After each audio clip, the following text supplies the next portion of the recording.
Shalom jemaat yang terkasih. Kembali lagi kita bersyukur kepada Tuhan kalau kita boleh diberi kesempatan untuk beribadah, walaupun kita masih harus beribadah di rumah masing-masing. Menjadi kerinduan setiap kita untuk bisa datang ke hadirat Tuhan, untuk beribadah, memuji dan menyembah Tuhan. Tetapi dimanapun tempatnya, kita masih tetap bisa memuji Tuhan. Mari kita siapkan hati dan pikiran kita untuk masuk ke dalam hadirat Tuhan. Kita naikkan pujian, satu hal yang kurindu.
Bapak Ibu Saudara-saudara yang dikasihi oleh Tuhan Yesus, marilah kita memulai ibadah kita di pagi hari ini dengan sebuah pengakuan kepada Tuhan bahwa pertolongan kita adalah di dalam nama Tuhan yang telah menciptakan langit dan bumi. Kasih karunia, rahmat dan damai sejahtera dari Allah Bapa dan Kristus Yesus Tuhan kita menyertai kita sekalian. Mulia bagi Bapa.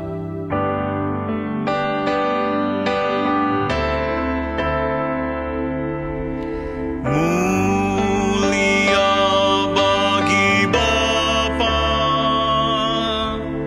bagi Anak serta Roh Kudus, dari permulaannya sekarang dan akan jadi selama-lamanya. Amin. Bapak Ibu dipersilakan untuk duduk kembali.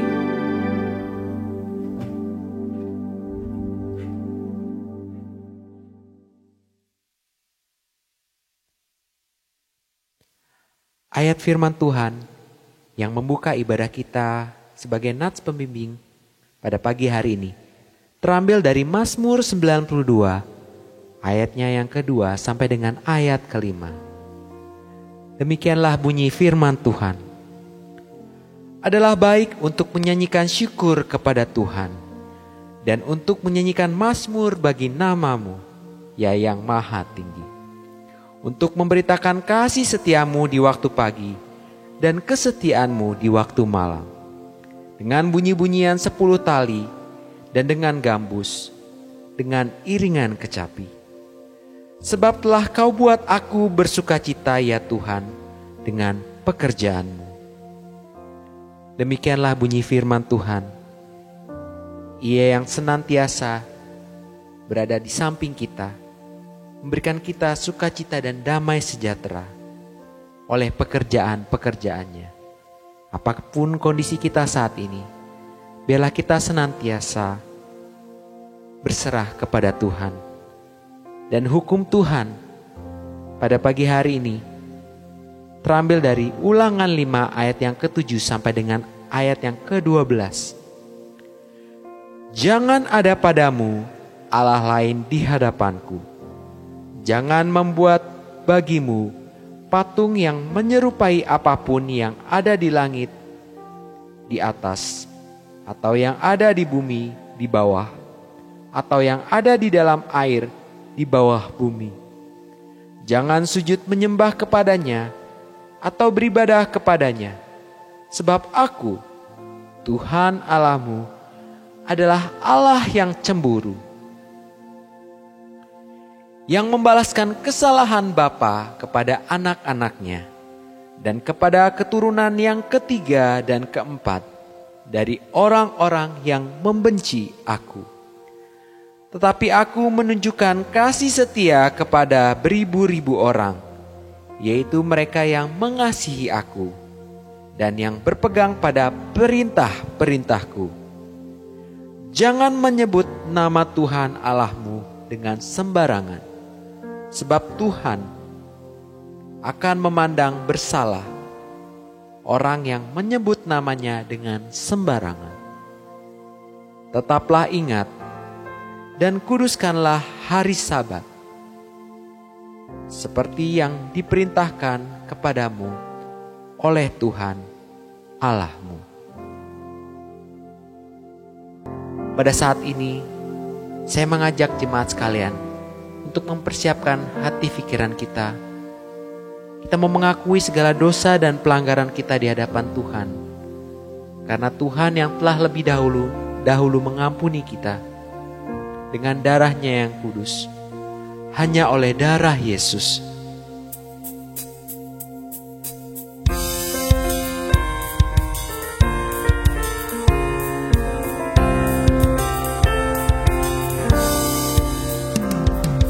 Dosa dapat dihapus hanya oleh darah Yesus.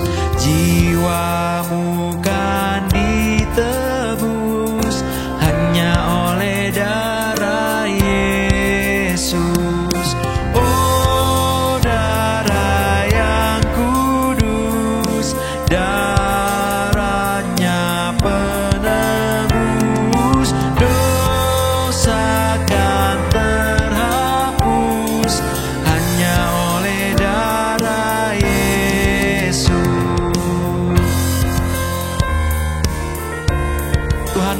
kita pengampunan oleh darah-Nya yang kudus. Ku dapat pengampunan hanya oleh darah Yesus. Jiwaku diselamatkan hanya oleh darah Yesus.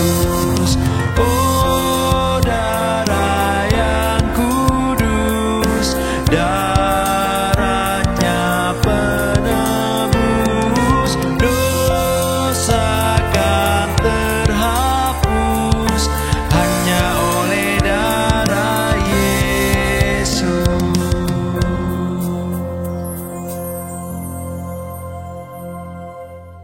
Jemaat sekalian, pada kesempatan pagi hari ini, marilah kita masuk ke dalam ruang pengakuan dosa. Marilah kita bersama-sama bersaat teduh sejenak, mengakui segala dosa dan pelanggaran kita di hadapan Tuhan. Ia adalah Allah yang Maha Kasih dan Maha Mengetahui.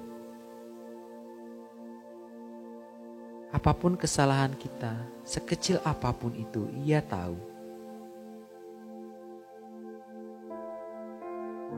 Karena Ialah yang membentuk kita.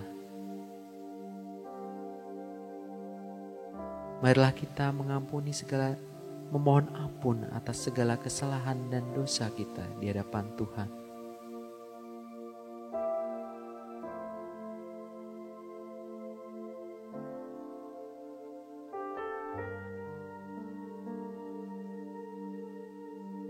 Dengan darah-Mu yang mahal, Kau telah menebus dan menyucikan kami ya Tuhan.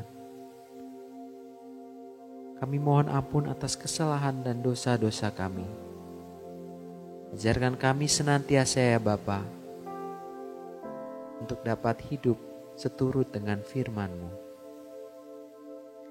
Ini doa dan permohonan kami yang kami naikkan di dalam satu nama anak-Mu yang kudus, Yesus Sang Juru Selamat dan Penebus kami yang hidup. Amin.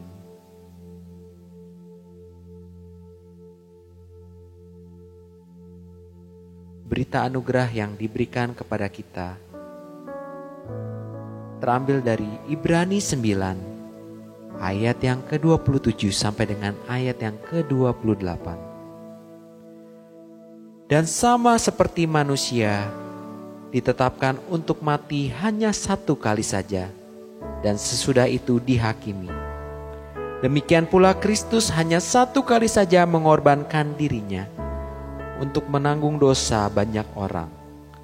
Sesudah itu, Ia akan menyatakan dirinya sekali lagi tanpa menanggung dosa, untuk menganugerahkan keselamatan kepada mereka yang menantikan Dia. Dan sebagai petunjuk hidup baru bagi kita, Tuhan memberikan firman-Nya yang terambil dari 1 Petrus 3 ayat yang ke-15. Demikianlah firman Tuhan. Tetapi kuduskanlah Kristus di dalam hatimu sebagai Tuhan, dan siap sedialah pada segala waktu untuk memberi pertanggungjawab kepada tiap-tiap orang yang meminta pertanggungjawab dari kamu tentang pengharapan yang ada padamu. Tetapi haruslah dengan lemah lembut dan hormat. Tiba bagi kita untuk mempersiapkan hati dan pikiran kita untuk menerima firman Tuhan. Biar Tuhan yang mau mengisi hati kita dengan firman-Nya. Mari kita naikkan pujian. Isilah Tuhan hatiku ini.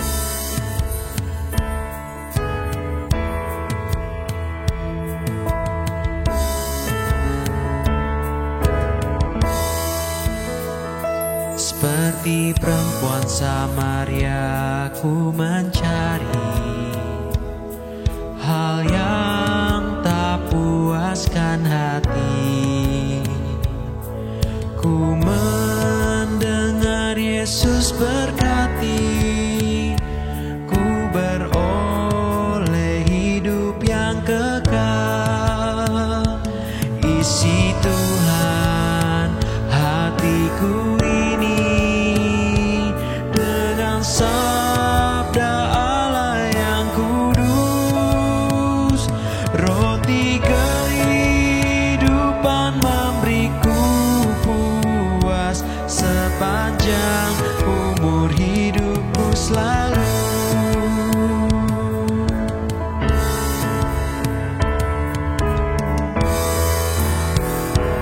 Pencobaan dunia mencekamku, tak berdaya menanggungnya. Tuhanku mulia memberi selamat, ku beroleh hidup yang kekal. Isi Tuhan hatiku ini dengan sabda Allah yang kudus. Roti kehidupan memberiku puas sepanjang umur hidupku selalu.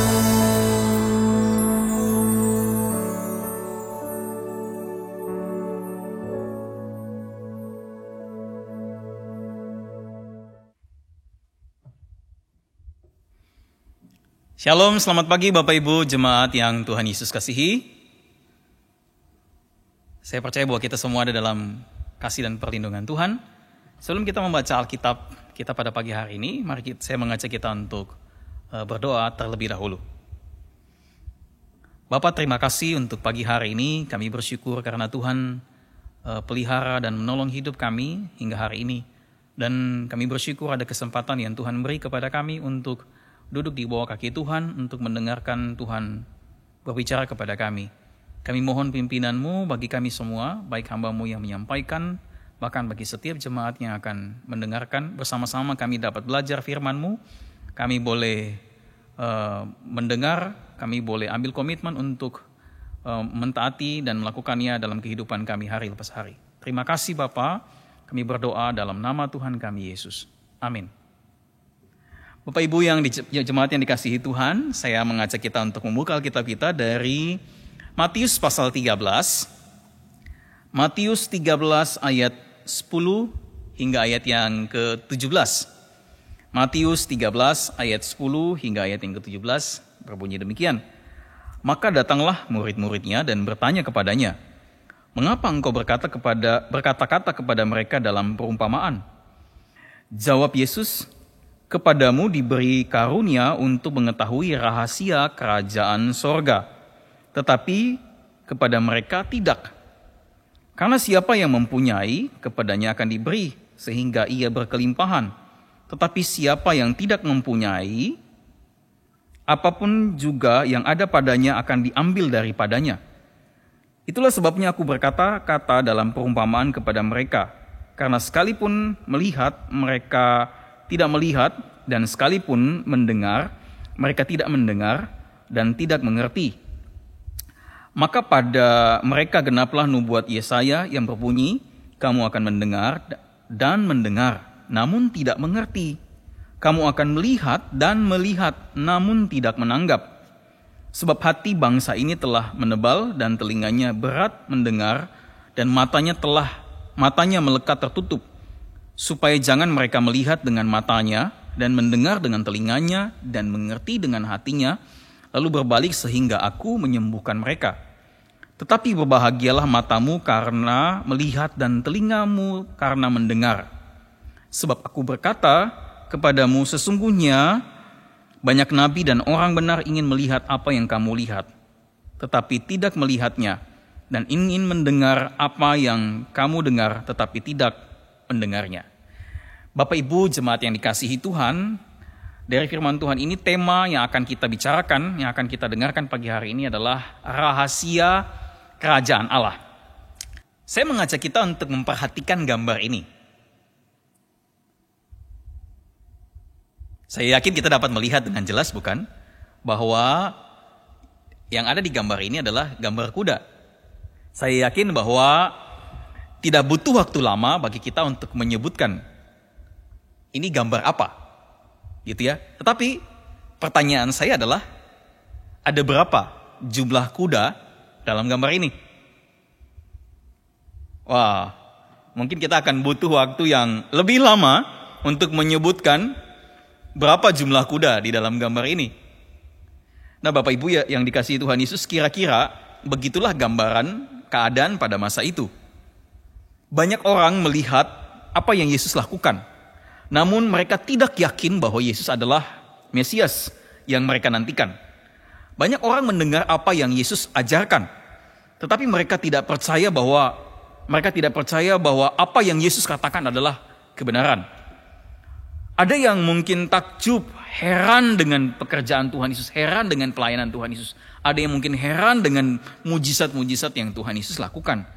Namun tetap saja mereka tidak menjadi pengikut Tuhan Yesus. Ada yang mau menerima pertolongan dari Tuhan, tetapi tetap saja tidak mau mengakui Dia sebagai Tuhan. Bapak Ibu jemaat yang dikasihi Tuhan Yesus, dalam ayat yang ke-13 Tuhan Yesus berkata bahwa karena sekalipun mereka melihat mereka tidak melihat, dan sekalipun mendengar mereka tidak mendengar dan tidak mengerti. Tuhan Yesus menunjukkan bahwa bangsa Israel ini gagal melihat bahwa Yesus adalah Mesias yang mereka nantikan. Yesus mengajar tentang kerajaan Allah dengan kuasa, tanda-tanda, pengajaran dan perumpamaan. Tetapi tetap saja bangsa Israel tidak mengakui Yesus adalah Mesias yang mereka sedang nanti-nantikan. Bapak Ibu yang dikasihi Tuhan Yesus, bukankah seringkali kita juga gagal melihat maksud dan rencana Allah dalam kehidupan kita? Bukankah seringkali kita gagal memahami rahasia Allah yang diungkapkan kepada kita melalui firman-Nya? Pertanyaannya, mengapa Bapak Ibu? Maka pagi ini saya mengajak kita bersama-sama untuk belajar bagaimana Tuhan mau kita memahami kehendak-Nya, memahami rencananya dalam kehidupan kita. Apa sih yang Tuhan mau kita lakukan supaya kita dapat memahami kehendak-Nya? Bapak Ibu yang dikasihi Tuhan Yesus, para murid bertanya dalam ayat yang ke-10, mengapa engkau berkata-kata kepada mereka dalam perumpamaan? Mengapa Tuhan Yesus mengajar banyak menggunakan perumpamaan?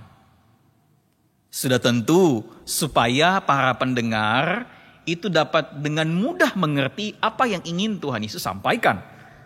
Nah, tetapi Bapak Ibu yang dikasihi Tuhan Yesus, ternyata perumpamaan yang dipergunakan oleh Tuhan Yesus bukan hanya dalam maksud itu. Maksud Tuhan Yesus juga adalah untuk memisahkan pendengar itu dalam dua kelompok. Untuk menunjukkan kepada kita bahwa setiap orang yang mendengar Tuhan Yesus itu ternyata memberikan respon yang berbeda. Nah, dalam bacaan kita ini ada kelompok yang pertama, yaitu para murid, yang langsung menyatakan ketidakmengertian mereka kepada Tuhan Yesus. Kemudian Tuhan Yesus memberikan penjelasan tentang perumpamaan yang Ia berikan. Tetapi ada juga kelompok kedua, yaitu kelompok orang banyak yang tidak bersikap sama dengan para murid. Mereka tidak percaya dengan apa yang Tuhan Yesus katakan, sehingga karena mereka tidak percaya, maka arti dan makna kehendak Tuhan itu tertutup bagi mereka. Akan tetapi bagi mereka yang percaya, maka perumpamaan itu menyingkapkan arti dan makna kehendak Tuhan buat mereka. Bapak Ibu yang dikasihi Tuhan Yesus, apa itu perumpamaan? Perumpamaan itu berarti gambaran, perbandingan, atau ilustrasi. Dalam bahasa asli, perumpamaan itu diterjemahkan an earthly story with heavenly meaning. An earthly story with heavenly meaning.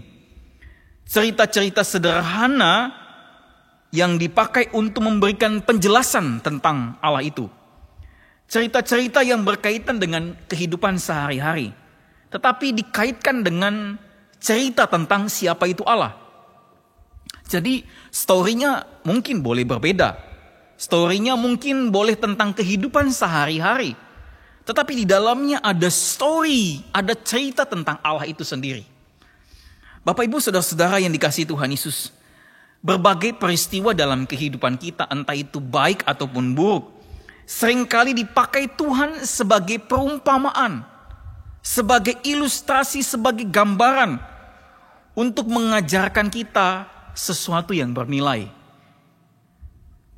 Ceritanya mungkin tentang pergumulan dalam rumah tangga. Ceritanya mungkin tentang pergumulan keuangan. Ceritanya mungkin tentang sakit yang tidak kunjung sembuh, atau justru disembuhkan oleh Tuhan. Ceritanya mungkin tentang kesenjangan sosial di tempat pekerjaan. Ceritanya mungkin juga tentang pergumulan untuk mendapatkan pasangan hidup. Ceritanya mungkin juga tentang kesuksesan atau kegagalan dalam pekerjaan atau usaha. Apapun ceritanya, Bapak Ibu yang dikasihi Tuhan, kita harus melihat bahwa di dalam cerita itu, seringkali cerita kehidupan kita itu dipakai oleh Tuhan sebagai perumpamaan untuk mengajarkan nilai-nilai kekekalan dalam kehidupan kita. Bapak Ibu yang dikasihi Tuhan Yesus, di dalam cerita hidup kita ada hal yang Tuhan mau kita pelajari. Tuhan mau kita mengerti kehendaknya melalui tiap-tiap peristiwa dalam hidup kita. Masalahnya adalah seringkali kita gagal memahami maksud Tuhan melalui tiap-tiap peristiwa dalam hidup kita itu. Seringkali kita lebih berfokus pada pergumulan yang kita hadapi. Seringkali kita lebih menghabiskan banyak energi pada pergumulan yang kita hadapi, tetapi kita lupa bertanya dan menggumuli apa yang Tuhan kehendaki, apa yang Tuhan rencanakan melalui peristiwa yang sedang kita hadapi. Apa yang Tuhan ingin kita pelajari melalui peristiwa pergumulan yang sedang kita hadapi. Atau mungkin seringkali kita terlena dengan manisnya pencapaian-pencapaian besar dalam hidup kita. Seringkali kita terlena dengan suksesnya usaha dan pekerjaan dalam kehidupan kita, sehingga kita lupa kehendak Tuhan di balik kesuksesan, di balik pencapaian-pencapaian yang baik dalam kehidupan kita. Sekali lagi pertanyaannya adalah mengapa? Mengapa kita gagal mengerti kehendak Tuhan melalui setiap peristiwa yang Tuhan izinkan dalam kehidupan kita? Yang pertama, Bapak Ibu yang dikasihi Tuhan, dalam ayat yang ke-11 Tuhan Yesus berkata begini, "Kepadamu diberi karunia untuk mengetahui rahasia kerajaan sorga, tetapi kepada mereka tidak." Saudara, Anda tidak mungkin mengetahui isi hati saya kalau saya tidak mengungkapkannya. Bicara tentang rahasia kerajaan Allah, kehendak Allah, maka inisiatif dari Allah itu mutlak diperlukan. Tanpa Allah menyatakan kehendaknya, maka tidak mungkin kita bisa mengetahui kehendaknya. Jadi Tuhan itu berdaulat untuk menyatakan kehendaknya kepada siapa Ia berkenan.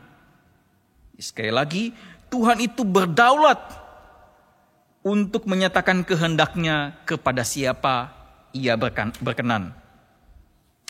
Pertanyaannya adalah, kepada siapa Tuhan berkenan menyatakan kehendaknya?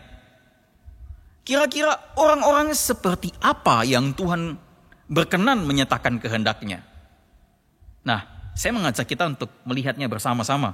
Dalam ayat yang ke-11, masih ayat yang ke-11, Tuhan Yesus katakan bahwa kepadamu. Nah, garis bawahi kata ini. Kepadamu. Mu yang dimaksud di sini adalah sudah tentu murid-murid Tuhan Yesus. Untuk itu, saya mengajak kita untuk memikirkan bersama tentang kata murid yang digunakan di sini. Dalam konteks budaya Yahudi, kata murid itu mempunyai makna yang sangat menarik. Pada masa itu, seorang murid itu mempunyai hubungan yang erat dengan gurunya. Menjadi seorang murid bukan hanya dalam konteks belajar dari guru, Tetapi seorang murid yang datang belajar kepada gurunya, sekaligus adalah seorang murid yang juga datang mempercayakan hidupnya kepada gurunya. Nah, jadi tidak heran Bapak Ibu kalau kita membaca di dalam Alkitab gitu ya, kita akan menemukan bahwa kemana seorang guru pergi, kesitulah muridnya ikuti. Kemana Tuhan Yesus pergi, kesitulah para muridnya mengikutinya. Karena konsep ini gitu ya, seorang murid bukan hanya belajar pengetahuan, tetapi dia juga belajar mempercayakan hidupnya kepada gurunya. Nah, dengan kata lain bahwa Bapak Ibu yang dikasihi Tuhan Yesus, ketika seorang murid belajar dari guru, maka dia akan mempelajari apa yang menjadi pemikiran gurunya. Dengan kata lain bahwa seorang murid itu kehadirannya di tengah-tengah masyarakat itu merepresentasikan pemikiran gurunya, merepresentasikan watak, merepresentasikan pengajaran-pengajaran dari gurunya. Seorang guru dikenal melalui muridnya. Nah, dalam proses belajar, seorang guru tentu bukan hanya memberikan kepada murid apa yang ia ketahui, tetapi juga berbagi pengalaman, berbagi isi hatinya kepada murid-muridnya. Bapak Ibu, kita bisa membayangkan bukan bahwa ternyata dalam konteks pada masa itu seorang guru bukan hanya berbagi pengetahuan, tetapi juga berbagi pergumulannya, berbagi isi hatinya. Ini menunjukkan bahwa ada sebuah relasi yang begitu erat antara guru dan juga murid. Maka Bapak Ibu saudara-saudara, melalui konsep tentang murid ini, saya ingin menjelaskan kepada kita bahwa kepada siapa Allah berkenan menyatakan kehendaknya adalah kepada orang-orang yang mempunyai relasi dengannya. Bapak Ibu saudara-saudara yang dikasihi Tuhan, melalui konsep yang sama ini tentang seorang murid, kita dapat melihat juga bagaimana proses belajar seorang murid untuk memahami kehendak gurunya. Dalam bacaan ini saya melihat ada sebuah proses dari para murid untuk mengerti kehendak Tuhan Yesus. Prosesnya adalah setelah mereka mendengar dan melihat, lalu mereka bertanya. Yesus menjawab, lalu mereka mengerti. Para murid mendengar apa yang Yesus ajarkan. Mereka melihat apa yang Yesus kerjakan. Kemudian mereka bertanya, Yesus menjelaskan lalu mereka mengerti. Bapak Ibu yang dikasihi Tuhan, kepada siapa Tuhan berkenan menyatakan kehendaknya adalah kepada orang yang mempunyai relasi dengannya. Bapak Ibu, orang yang mempunyai relasi dengan Tuhan pasti ada proses ini, yaitu menyediakan diri untuk mendengar apa yang Allah katakan melalui firman-Nya, kemudian melihat tiap peristiwa dalam hidupnya itu dari kacamata iman. Nah, Bapak Ibu yang dikasihi Tuhan Yesus, sudahkah kita masuk dalam proses ini? Atau perhatian kita semata-mata lebih tertuju kepada pergumulan yang sedang kita hadapi hari ini? Pandangan kita tertutup oleh beratnya kesulitan yang sedang kita hadapi hari ini? Atau mata kita tertutupi dengan manisnya kesuksesan yang kita raih hari ini? Maka Bapak Ibu yang dikasihi Tuhan Yesus, tidak heran seringkali ada begitu banyak orang Kristen gitu ya, cara dia menghadapi persoalan, cara dia menyelesaikan sebuah persoalan itu dengan cara-cara yang bertentangan dengan firman Tuhan. Sehingga Bapak Ibu yang dikasihi Tuhan Yesus, dalam proses belajar sebagai murid-murid Tuhan, maka ada beberapa prinsip rohani dalam memahami kehendak Tuhan yang ingin saya bagikan kepada kita pagi hari ini. Yang pertama, kita bisa mencatatnya bahwa tidak ada jalan pintas untuk memahami kehendak Tuhan. Sekali lagi, yang pertama prinsipnya adalah tidak ada jalan pintas untuk memahami kehendak Tuhan. Bapak Ibu, pada zaman yang serba pragmatis dan instan ini gitu ya, orang lebih sulit memahami kehendak Tuhan.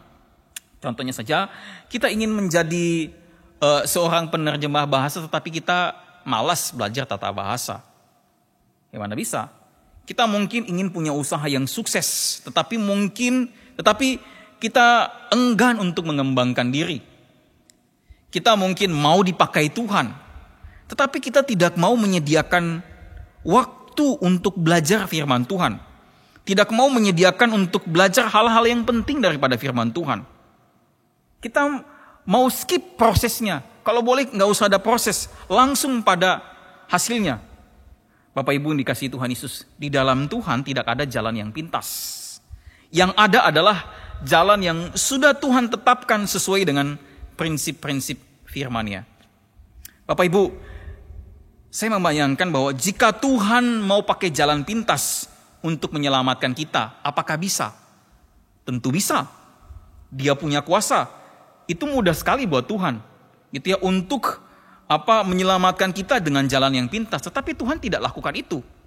Justru Dia mengutus anaknya jadi manusia, dilahirkan dari bayi, gitu ya.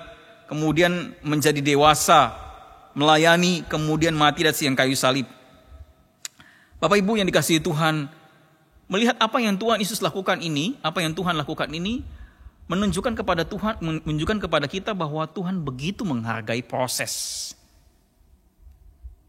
Tuhan ingin kita ada di dalam sebuah proses untuk memahami kehendak-Nya. Tuhan ingin kita belajar sesuatu di dalam proses kita memahami kehendak Tuhan. Maksud saya Bapak Ibu yang dikasihi Tuhan, bahwa di dalam proses ini kita dapat melihat bahwa membangun relasi dengan Tuhan itu mutlak, penting dan perlu dalam hal memahami kehendak Tuhan bagi kita dan melalui kita. Jadi hati-hati dalam berdoa, meminta Tuhan beritahu kehendak-Nya kepada kita jika hal-hal yang kecil, sederhana, dan jelas dalam Alkitab kita enggan untuk melakukannya. Yang kecil saja kita enggan untuk melakukan. Apalagi hal-hal yang lebih besar daripada itu. Bagaimana mungkin Allah mempercayakan perkara-perkara yang besar dalam kehidupan kita. Sehingga sebagaimana Tuhan menghargai proses, mari kita juga melihat bahwa untuk mengenal kehendak Tuhan, mengerti kehendak Tuhan itu juga membutuhkan proses dalam kehidupan kita. Bapak Ibu, yang kedua, prinsip yang kedua dalam memahami kehendak Tuhan adalah mau mendengar dan juga taat. Nah, ada dua filsafat Tiongkok. Yang pertama itu dikatakan begini, lebih mudah untuk tahu tetapi menjalankan susah. Misalkan orang berdagang, secara teori mungkin dia banyak tahu tentang bagaimana seharusnya berdagang dan bisa lebih cepat mendapatkan untung. Tapi belum tentu dia bisa sukses ketika dia menjalankan atau memulai berdagang. Jadi dalam filsafat ini ingin memberikan pelajaran bahwa lebih baik tahu dulu, gitu lebih baik tahu dulu untuk baru kita menjalankan. Filsafat yang kedua dibilang begini, lebih mudah menjalankan, tetapi untuk mengetahui sesuatu itu tidak mudah. Jadi terbalik ya, kalau yang tadi lebih mudah untuk tahu, tetapi menjalankan susah. Kalau yang ini lebih mudah menjalankan, tetapi untuk mengetahui sesuatu itu tidak mudah. Misalkan bayi yang menyusui dari ibunya, ia tahu bagaimana menyusu, tetapi ia tidak tahu bagaimana susu itu bisa menyehatkan dia. Bapak Ibu yang dikasihi Tuhan, jadi mana yang benar? Tahu dulu baru jalankan, atau jalankan dulu supaya tahu? Bapak Ibu yang dikasihi Tuhan Yesus, saya ingin membawa kita untuk melihat apa yang dikatakan oleh Tuhan Yesus. Itu berbeda dengan dua filsafat ini. Dalam Yohanes pasal 7 ayat 17 Tuhan Yesus katakan bahwa barang siapa mau melakukan kehendak Allah, ia akan tahu bahwa ajaranku berasal dari Bapa. Sekali lagi, Yohanes 7 ayat 17, barang siapa mau melakukan kehendak Allah, ia akan tahu bahwa ajaranku berasal dari Bapa.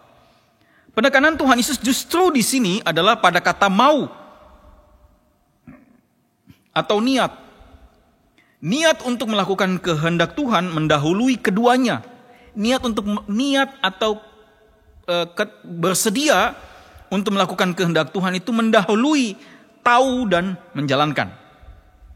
Dengan kata lain Bapak Ibu, bahwa jika seseorang ingin mengerti dan mengenal kehendak Allah dengan niat mau menjalankannya, maka barulah ia akan tahu. Bapak Ibu yang dikasihi Tuhan, dalam ayat ini Tuhan Yesus itu mengutamakan kemauan, kesediaan, willingly, yang taat, mendahului hal mengetahui dan melakukan.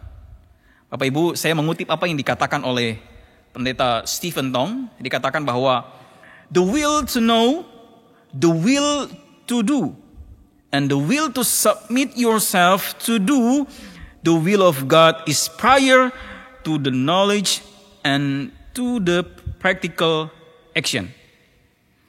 Kesediaan untuk mengetahui, kesediaan untuk melakukan, kesediaan untuk menundukkan diri untuk melakukan kehendak Tuhan adalah mendahului pengetahuan dan mendahului tindakan praktis.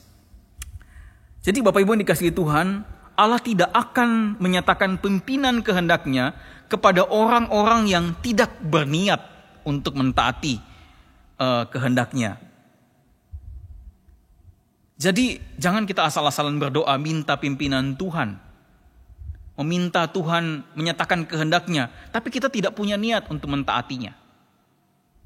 Bapak Ibu yang dikasihi Tuhan, yang ketiga, prinsip yang ketiga dalam memahami kehendak Tuhan adalah sesuai dengan firman Tuhan. Kehendak Tuhan yang dinyatakan kepada kita, untuk dapat kehendak Tuhan yang dinyatakan kepada kita itu tidak mungkin bertentangan dengan firman Tuhan.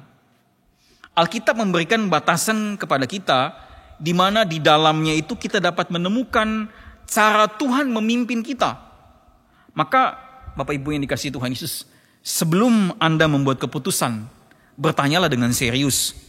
Berkacalah pada firman Tuhan. Apakah yang Anda akan lakukan nanti itu memuliakan Tuhan atau tidak? Apakah yang akan kita lakukan itu akan membangun orang lain atau tidak? Bapak Ibu yang dikasihi Tuhan Yesus, kita hidup diberi kebebasan oleh Tuhan. Tetapi kita bukan hidup hanya berdasarkan larangan saja. Tidak boleh ini, tidak boleh itu. Tetapi kita hidup berdasarkan kesadaran untuk tidak mau melakukan hal-hal yang tidak Tuhan kehendaki. Bapak Ibu yang dikasihi Tuhan Yesus, prinsip yang keempat adalah untuk memahami kehendak Tuhan, kita perlu menunggu waktu Tuhan. Bapak Ibu, waktu merupakan faktor penting dalam kita memahami kehendak Tuhan. Mengapa kita belum mengerti kehendak Tuhan? Karena mungkin sebelum waktu Tuhan tiba, kita sudah tidak sabar dan melangkahi Tuhan. Mungkin kita harus menunggu bertahun-tahun sampai genap waktu Tuhan. Tuhan ingin supaya kita menantikan waktunya, bukan waktu kita. Bahkan mungkin seperti saya bilang tadi, bahkan mungkin kita harus belajar untuk menunggu bertahun-tahun sampai genap waktu Tuhan bagi hidup kita. Anda masih ingat bukan tentang kisah Abraham yang menantikan janji Tuhan baginya? Namun karena ketidaksabarannya, ia berbuat dosa di hadapan Allah. Tuhan suruh dia menunggu dengan sabar waktunya. Namun dia merasa tidak sabar, kemudian dia berdosa di hadapan Tuhan. Bapak Ibu yang dikasihi Tuhan Yesus, ketidaksabaran kita terhadap waktu Tuhan berarti mengabaikan atau menolak hal yang terbaik yang Tuhan sudah siapkan bagi kita. Sekali lagi, ketidaksabaran kita terhadap waktu Tuhan justru berarti kita sedang mengabaikan atau menolak hal yang terbaik yang Tuhan sudah siapkan bagi kehidupan kita. Ketidaksabaran kita menanti waktu Tuhan justru dapat menjerumuskan kita di dalam dosa. Bapak Ibu, Tuhan Yesus sendiri pun harus menunggu sampai umur 30 tahun. Dan melayani Tuhan dan melayani hanya 3,5 tahun. Kalau mau dipikir-pikir, bukankah kalau Yesus memulai pelayanan di usia yang lebih muda, pasti akan lebih banyak orang tentunya yang akan mendengarkan kabar baik, bukan? Bapak Ibu, tetapi tidak demikian. Cara Allah bekerja tidak demikian. Allah bekerja sesuai dengan waktunya yang sudah Dia rancang bagi kehidupan kita. Bapak Ibu yang dikasihi Tuhan, semua yang terjadi, semua yang kita sedang hadapi, semua yang sedang kita nantikan dalam hidup kita ada dalam waktu dan rencana Tuhan. Bapak Ibu yang dikasihi Tuhan, sehingga saya memberikan kesimpulan atas firman Tuhan yang tadi kita sudah baca. Yang pertama, bahwa Allah yang kita kenal dalam Tuhan Yesus bukanlah Allah yang tersembunyi dan tidak dapat kita kenal. Justru Allah yang kita kenal itu adalah Allah yang menyatakan dirinya. Dan Ia mau supaya kita mengenal Dia. Ia mau supaya kita mengenal kehendak-Nya. Sehingga seringkali dalam pengalaman kehidupan kita sehari-hari itu dipakai oleh Tuhan supaya kita bisa mengenal Allah. Yang kedua, tidak mungkin kita dapat mengenal Allah, tidak mungkin kita dapat mengerti kehendak-Nya tanpa Ia menyatakannya kepada kita. Sehingga kita perlu bersyukur kepada Tuhan karena kita mendapatkan kesempatan untuk mengenal kehendak-Nya. Yang ketiga, Bapak Ibu, Tuhan mengajar kita melalui aneka pengalaman dalam hidup kita. Melalui berbagai peristiwa dalam kehidupan kita, entah itu baik ataupun buruk. Maka hendaknya berbagai kisah, berbagai story, berbagai cerita dalam hidup kita ini kita tidak boleh melihat hanya dari satu sudut pandang saja. Tapi kita harus melihatnya juga menggunakan kacamata iman. Apapun ceritanya. Bapak Ibu yang dikasihi Tuhan, meskipun demikian, Bapak Ibu, Allah itu selalu menyapa kita melalui pengalaman kita hari demi hari. Dia mau supaya melalui setiap pengalaman-pengalaman yang kita hadapi dalam kehidupan kita hari demi hari, kita dapat belajar sesuatu yang bernilai kekekalan dari Tuhan. Yang keempat, Bapak Ibu, dalam memahami kehendak Allah tidak ada jalan pintas. Relasi dengan Tuhan itu adalah mutlak diperlukan. Tuhan ingin kita melalui proses yang Ia sediakan supaya kita dapat memahami kehendak-Nya dengan benar. Bapak Ibu, yang kelima, bagian kita adalah menyediakan diri.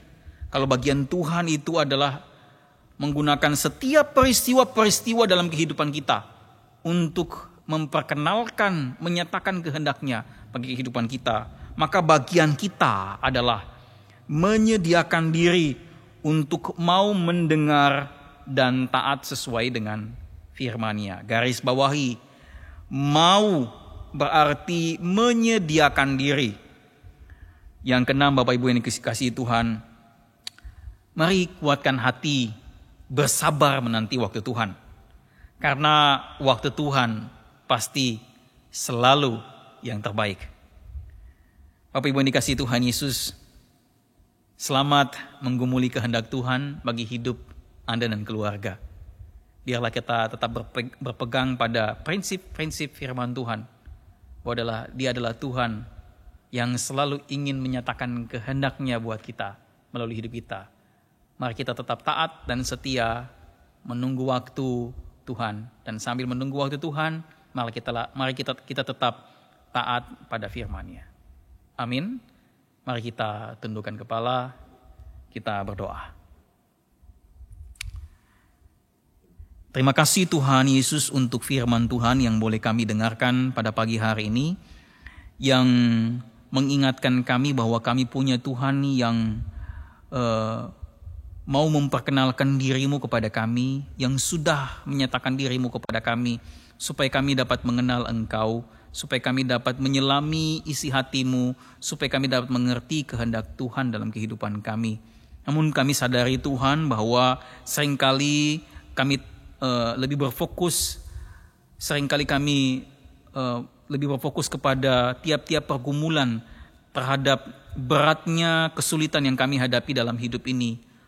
Atau Tuhan, seringkali kami terlena dengan keberhasilan, kesuksesan yang kami raih dalam hidup kami, sehingga kami lupa dengan kehendak Tuhan. Kami lupa bertanya apa yang menjadi maksud Tuhan melalui tiap-tiap peristiwa yang sedang kami hadapi, yang kami alami hari ini. Bapa, kami mohon pertolongan Tuhan, ingatkan kami selalu supaya kami secara terus-menerus bergairah, secara terus-menerus punya antusias untuk mencari kehendak Tuhan dalam kehidupan kami. Terima kasih Tuhan, ajarkan kami untuk punya hati yang mau, yang bersedia untuk mentaati firman-Mu, untuk bersedia untuk setia terhadap firman-Mu, supaya kami dapat mengerti dengan tuntas rencana Tuhan dalam hidup kami. Terima kasih Tuhan, ajarkan kami juga untuk setia menunggu waktu Tuhan dalam kehidupan kami. Berikanlah kepada kami kepekaan supaya kami dapat mengerti, dapat memahami inilah waktu Tuhan bagi kami dalam menghadapi setiap pergumulan dalam hidup ini. Terima kasih Tuhan, kami bersyukur kepadamu sehingga pada pagi hari ini kami bersama-sama mau menaikkan doa syafaat kami kepada Tuhan. Yang pertama Tuhan, kami ingin mendoakan gereja kami ya Tuhan, yang sedang mempersiapkan ibadah dan pelayanan di masa-masa new normal mendatang. Kami mohon pertolongan Tuhan, kiranya Engkau berkenan memberikan hikmat bagi hamba-hamba-Mu, bagi setiap hamba-hamba Tuhan, majelis yang tengah memikirkan apa yang bisa dilakukan, apa yang sedang bisa dikerjakan, supaya melalui setiap program, setiap hal yang dikerjakan dapat menolong setiap jemaat Tuhan untuk bertumbuh di dalam Tuhan. Terima kasih Tuhan Yesus, kami berdoa untuk setiap persekutuan-persekutuan online yang terus diadakan, kiranya ini menjadi sarana supaya jemaat bisa semakin mengenal Tuhan, mengenal firman-Mu. Terima kasih Tuhan, dan pada kesempatan ini kami juga mau mengucap syukur bersama-sama untuk Pak Alphonse Benyamin, Bapak Bambang Teguh Jaya, Saudari Jennifer Marcelina Gunawan, Bapak Slamet Juliarto, yang dalam minggu ini Tuhan telah tambahkan kepada mereka setahun usia.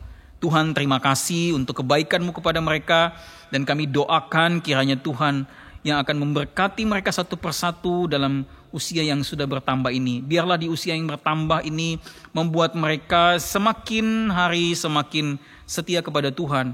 Mereka semakin terus mencari dan mengumpuli kehendak Tuhan dalam kehidupan mereka. Terima kasih Tuhan, segala yang menjadi kerinduan mereka, doa-doa mereka, kiranya Tuhan jawab sesuai dengan waktu-Mu bagi kehidupan mereka. Terima kasih Tuhan Yesus. Kami juga mendoakan setiap jemaat yang supaya di tengah-tengah situasi seperti ini tetap bisa menyediakan waktu untuk bersekutu bersama dengan keluarga masing-masing.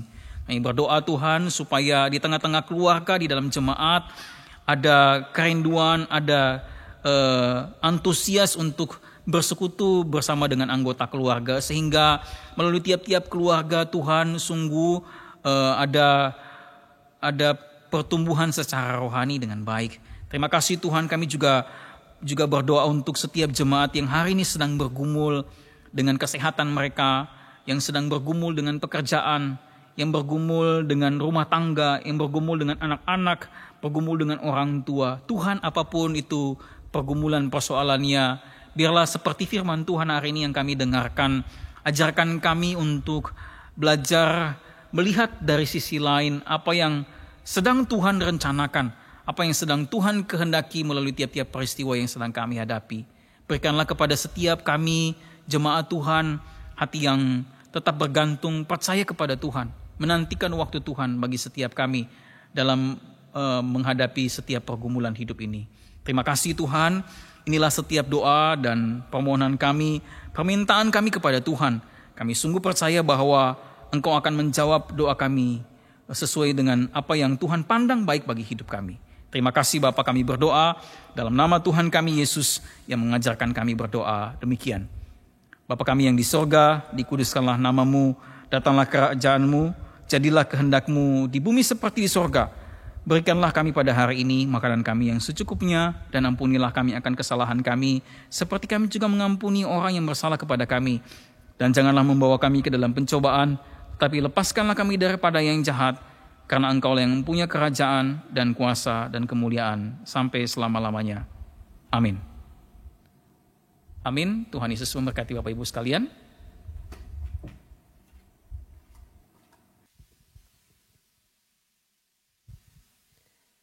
Jemaat yang terkasih, kita telah mendengarkan pemberitaan firman Tuhan. Dan kini tiba bagi kita untuk mengakui iman percaya kita. Untuk itu saya mengundang jemaat yang ada di rumah untuk dapat bangkit berdiri. Bersama dengan seluruh umat percaya di muka bumi ini, kita mau mengikrarkan pengakuan iman rasuli yang berbunyi demikian. Aku percaya kepada Allah, Bapa yang Maha Kuasa, Khalik langit dan bumi, dan kepada Yesus Kristus Anak-Nya yang tunggal Tuhan kita, yang dikandung dari Roh Kudus, lahir dari anak darah Maria, yang menderita di bawah pemerintahan Pontius Pilatus, disalibkan, mati dan dikuburkan, turun ke dalam kerajaan maut. Pada hari yang ketiga, bangkit pula dari antara orang mati, naik ke surga, duduk di sebelah kanan Allah, Bapa yang Maha Kuasa. Dan dari sana ia akan datang untuk menghakimi orang yang hidup dan yang mati.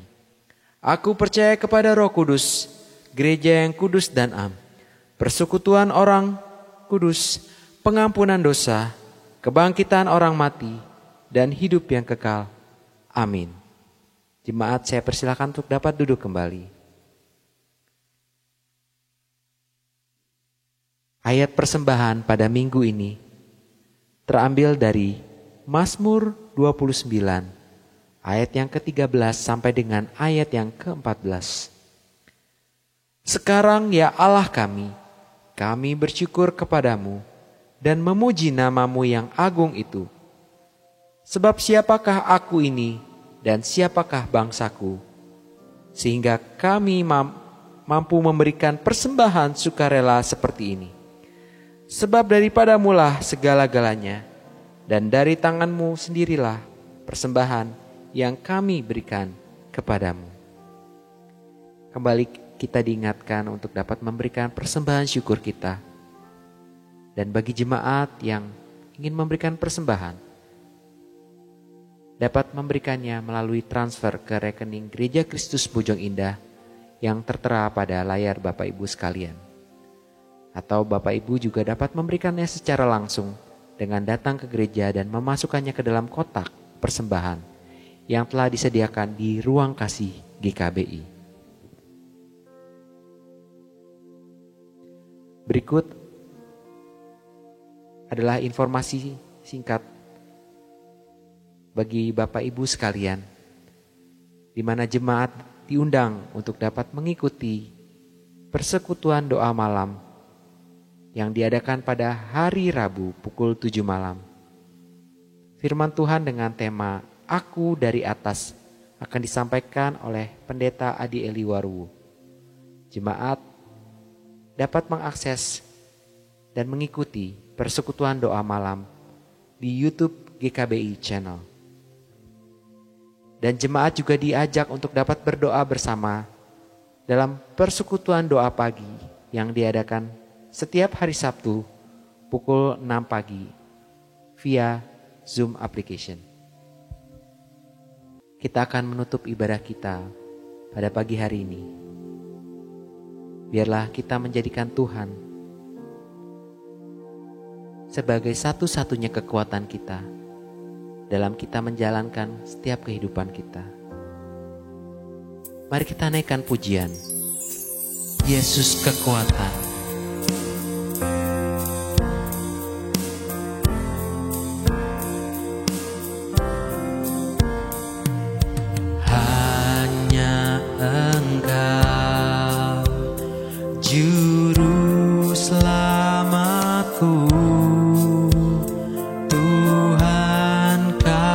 setia padaku.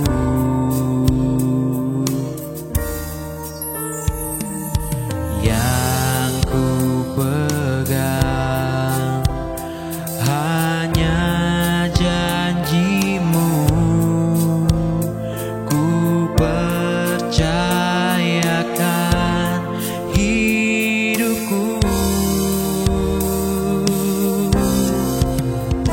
Ku sembah Kau Allahku, Bapa dan sahabatku, Kau yang pedulikan seluruh hidupku. Walau lewati lembah, aku tak ditinggalkan. Yesus kekuatan di hidupku.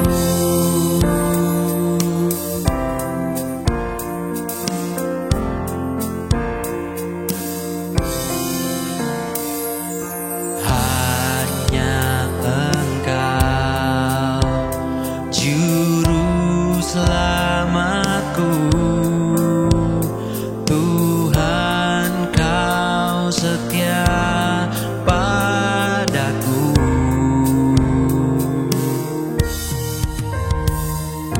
Yang ku pegang hanya janjimu, ku percayakan hidupku. Ku sembah Kau Allahku, Bapa dan sahabatku, Kau yang pedulikan seluruh hidupku. Walau lewati lembah, aku tak ditinggalkan. Yesus kekuatan di hidupku. Yesus kekuatan di hidupku.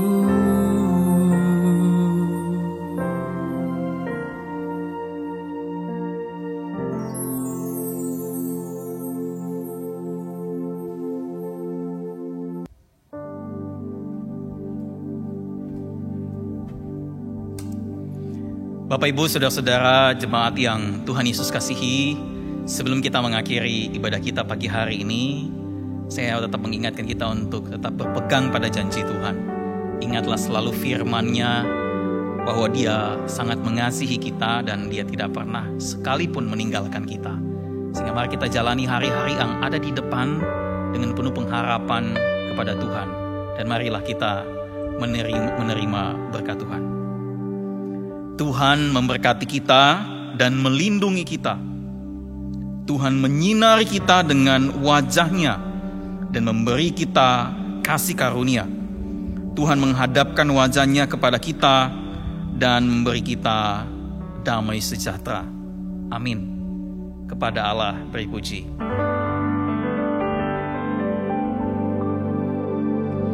Kepada Allah beri puji,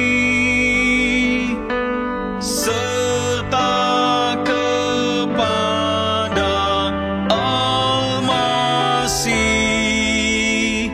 Roh Kudus muliakan,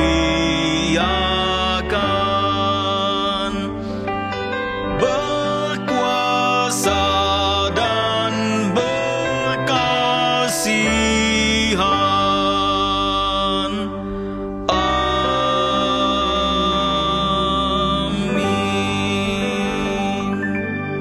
Bapak Ibu, silakan mengambil waktu untuk saat teduh sejenak.